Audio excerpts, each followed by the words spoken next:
abantu bibaza ko igiti atari iterambere.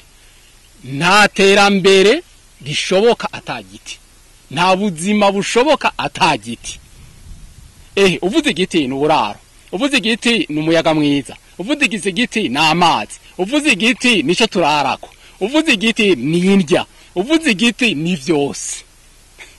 Igiti ni vyose. Urabona ibintu bigize umuntu, byubatse umuntu, bigatuma umuntu abaho, ni igiti. Rero gukingira igiti, gutera igiti ukakibungabunga gushika gikure camuze, ni ukuvuga yuko ari gukingira ubuzima.